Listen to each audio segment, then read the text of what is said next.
Yesu asifiwe. Mpendwa mtazamaji wa vipindi vyetu vya ufalme na ukuhani, tunaendelea na unabii wa siku za mwisho.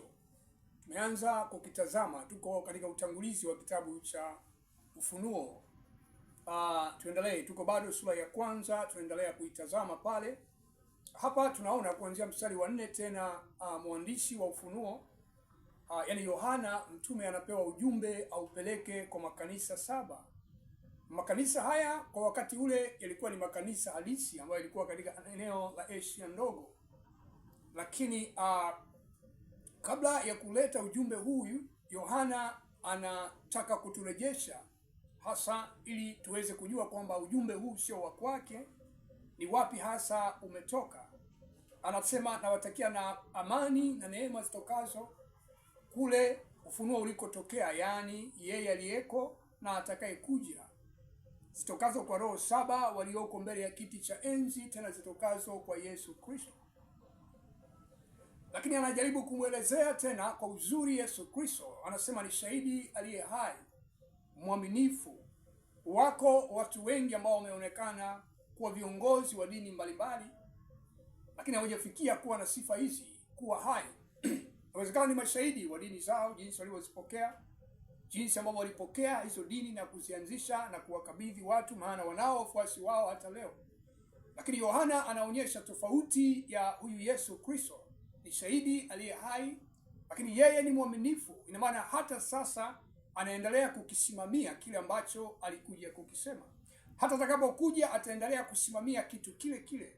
Lakini hawa mashahidi wengine inaonekana wengine watakuja kukiri tofauti na kuambia watu kwamba tuliwadanganya, tulichokuwa tunasema si kweli. Kwa hiyo kuna hatari kubwa ya wale wasiomwamini Yesu Kristo kuweza kupotea, kwa sababu watakuja kugeukwa na hawa ambao walidhani ni viongozi wao. Mzaliwa wa kwanza wa waliokufa, ina maana wote waliokufa, yeye ni mzaliwa wa kwanza waliokufa na kufufuka. Yeye peke yake amefikia viwango hivyo, na sasa amepewa hadhi ya kuwa mkuu wa wafalme wa dunia. Shetani ni mkuu wa dunia hii, lakini naye pia hawezi kufikia ukuu wa Yesu Kristo. Wako wafalme mbalimbali na mamlaka mbalimbali kama ambavyo Paulo anazitaja katika Waefeso, lakini wote hawafikii, wako chini ya Yesu Kristo. Yeye atupendaye na kutuosha dhambi zetu katika damu. Angalia sasa, tunaoshwa. Wokovu si kwamba ni utaratibu wa sehemu au ni dini fulani au ni dhehebu. Ni pendo la Mungu kwa hiari. Yeye ndiye anayechagua ni watu gani aweze kuwaosha. Wale ambao wanakubali kuoshwa, basi wanaoshwa kwa damu ya Yesu Kristo na kuwa safi. Lakini anasema sasa baada ya kuoshwa tunafanyika kuwa ufalme na makuhani wa Mungu.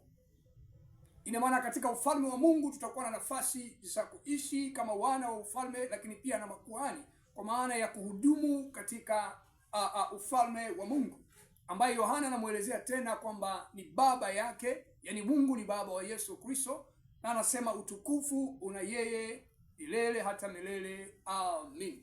Mungu akubariki tunapoendelea na safari hii. Lakini huyu Yesu tunayesema habari zake, hakika muda wake umekaribia kuja. Lakini kabla ya yote, kumbuka yale yaliyotokea wakati wa Nuhu. Yako mapito mbele yake, lakini hayatakuwa makubwa kukuzidi kama unamwamini Yesu Kristo. Jitakase, tukutane katika sehemu nyingine. Amen.